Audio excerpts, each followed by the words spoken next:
और समस्त जो विभूतियां या विराजमान है उन सबका हार्दिक अभिनंदन।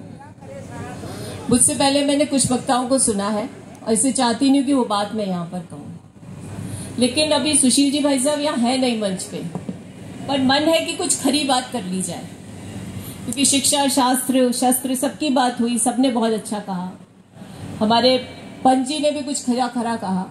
लेकिन मैं इतना कहना चाहती हूँ साथियों कि हर समाज आज इस प्रदेश में कम से कम मैं देख रही हूँ कि अपने जाजम बिछा रहा है। कल्ला साहब भी जानते हैं इस बात को। जयपुर राजधानी तो आज समाजों के जाजम का मंच बन चुका है और हर समाज अपनी बात को कह रहा है मुखरता के साथ, और हम भी अपने कार्यक्रम आयोजित करते हैं। और हम यहाँ से जब जाते हैं तो हम आने के समय भी और जाने के समय भी हम हमारे समाज की बहुत सारी खुशहाली और बहुत सारी अच्छी कामनाओं के साथ जाते हैं, लेकिन हम सच्चाई का सामना नहीं करना चाह रहे।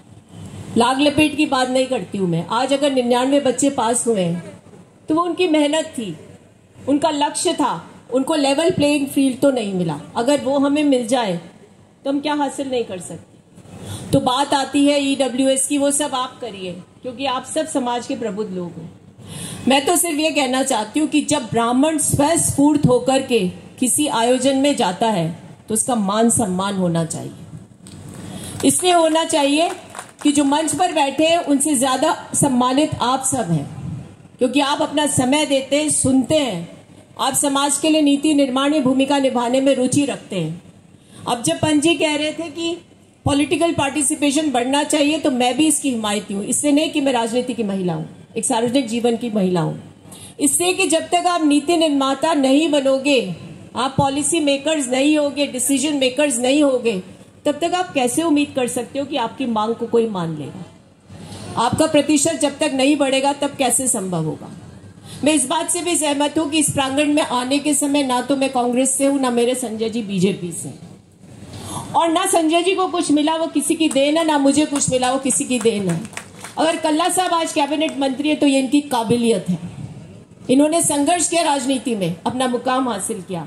आज जितेंद्र जी गौरव बढ़ा रहे हरियाणा प्रदेश कांग्रेस का, तो इनका बहुत बड़ा योगदान है। मैं इनको अच्छे से जानती हूँ। मैं जब प्रवक्ता थी तो ये भी प्रवक्ता थे और हम दोधारी धार पर चलते थे।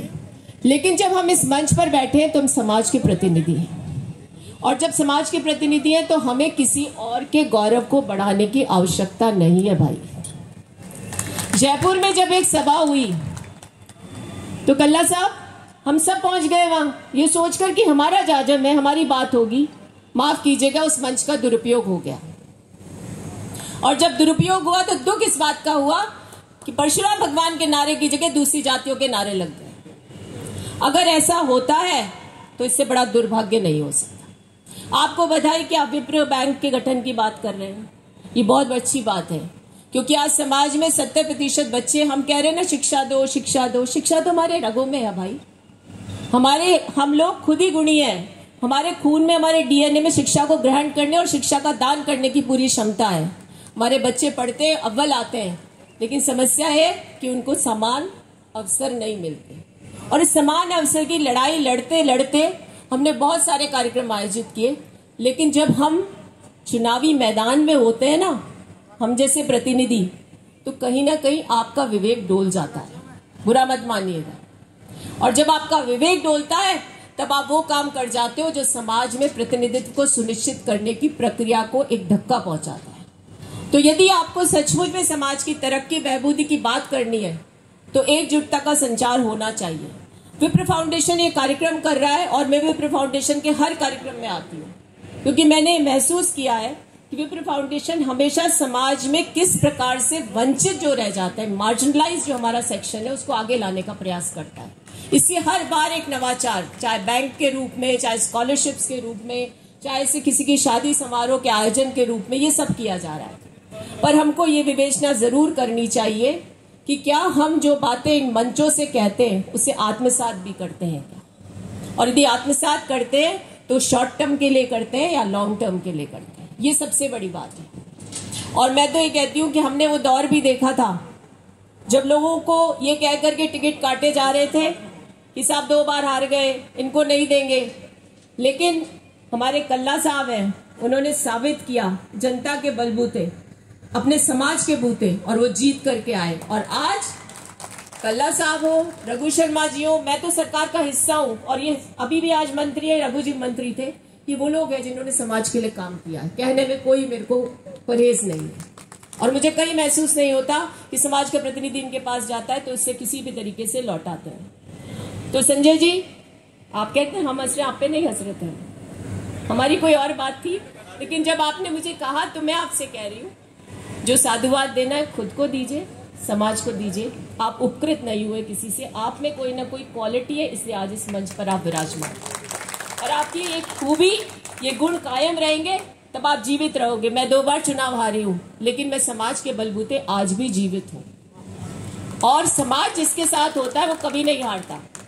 जब मुझे 70,000 वोट मिल गए तो मुझे लोगों ने कहा अगर आपके समाज ने हरा दिया। मैंने कहा आप गलत बोल रहे हो, अगर समाज मेरे साथ नहीं होता तो मुझे 70,000 वोट नहीं मिलते। लेकिन ये बात भी सच है, मेरे सामने 38 लोग टिकट मांगते थे, जिसमें से 30 ब्राह्मण थे, और वो 8 जो मांगते थे उनका तो वजूद नहीं था, लेकिन 30 का भी नहीं था, पर वो 30 मेरे खिलाफ खड़े थे। तो ऐसे में आप जो सामने बैठे हो ना, राजनीति के लोगों से ज्यादा उम्मीद नहीं है, क्योंकि उनका तो राजनीतिक हित होता है, विचारधाराओं में बढ़ जाते हैं, अपनी विचारधाराओं को प्रोपोगेट करते हैं।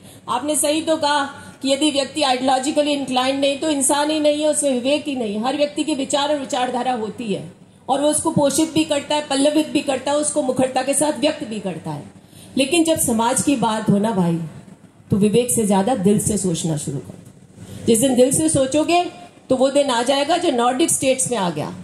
नॉर्डिक स्टेट्स वो देश हैं जहां महिलाओं के आरक्षण के बिना महिलाएं 80% प्रतिनिधित्व करती हैं। और जब मैं वहां एक कॉन्फ्रेंस में गई तो वहां की महिलाओं ने कहा कि जब तक हमारा प्रतिनिधित्व नहीं था, सबसे ज्यादा काम करने के बाद भी हमारे लिए नीति निर्माण नहीं होता था। आज हम समाज के हर तबके के निर्माण में भूमिका निभाते हैं। तो ऐसे ही समाज के बंधु जब होंगे संसद और विधानसभाओं में, तभी तो आपकी बात को उठाएंगे। और जो आपके वोट से जीत के नहीं जाएंगे तो आपकी बात कैसे उठाएंगे, इस बात पर विचार करिए।